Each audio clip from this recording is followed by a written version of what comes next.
This is not like a necessarily a spiritual thing, but I think it's important to know where your food comes from and to respect what you're doing here, right? You're taking a life to feed a life, right? Right. And so I raised these birds the best I could, and so this is the part where they now get to feed us.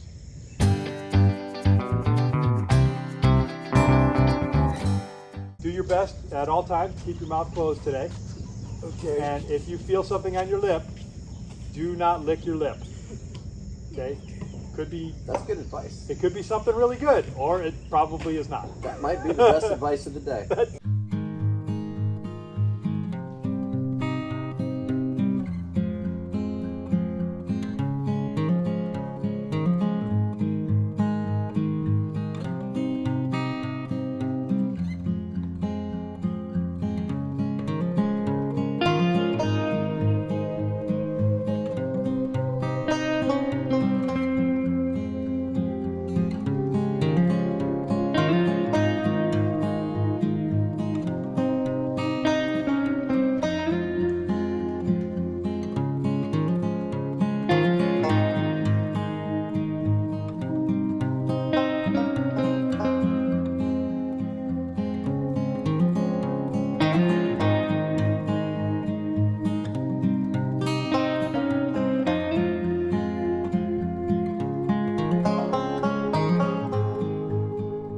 That's it. We're done. We finished the processing by about a little bit before 11 o'clock.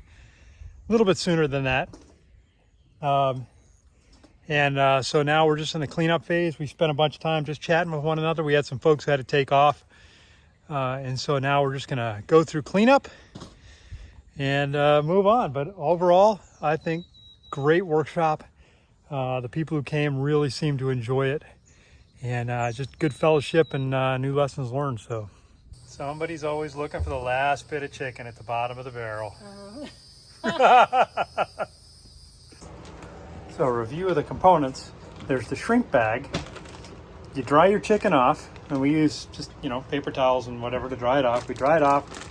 Chicken goes in the bag, and then the straw right here, plastic straw, goes in the bag, but also inside the cavity of the chicken.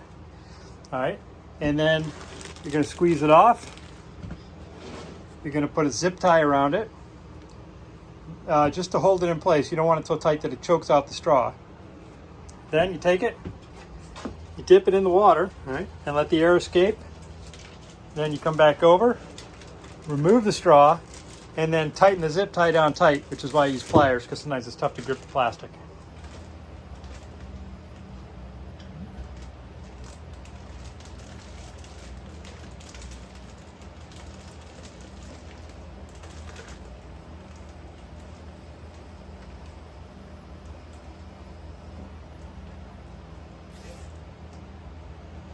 Okay, into the bag, in the water,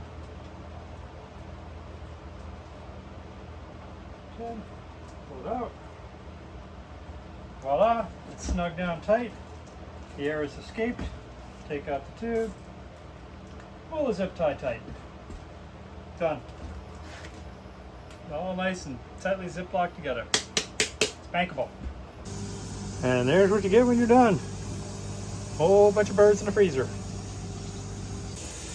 If we do a bird a week, that's over 6 months worth of chicken. And there we go. All cleaned up and to pre-harvest configuration. In the past, one of the things we've tried different ways of disposing of the feathers and the guts and anything else from the harvest that we didn't want to keep. And it doesn't matter how many times you bag it, in a period of days, it is going to be funky coming through plastic. It doesn't matter. So we found the best way is to have a burn barrel and to get that thing plenty of coals, plenty of heat, and then pour everything in there and then just keep putting on the heat. And by the end of the day, it's all cooked down. I mean, you can see right now, there's nothing in there but coals. Everything else is cooked down. I know that Joel Salatin and others will use wood chips and compost the remains and just just keep piling on the carbon, you know, the wood chips. And that really works for them, and they don't have any issues with smell. I don't have that much going on here right now in terms of wood chips and whatnot, so this is our solution. But all these ashes will go in the garden, and so it'll go right back into the ground. And that works for us. Once again, it takes me longer to clean up than it does to actually do the harvest. This was good though. This was good. I really enjoyed getting to share that with all these folks. Well, all these folks. There were three. All these folks. I really enjoyed being able to share it with them though. And they seem to enjoy it. So I hope we can do this in the future, but we're gonna stop with broiler production during the summer. It's just so hot. They had several days where they were just panting and miserable. So yeah, we'll hold this off and then probably start again in the fall.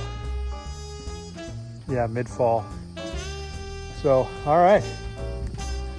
There you have it. It's good stuff. Talk to you guys later.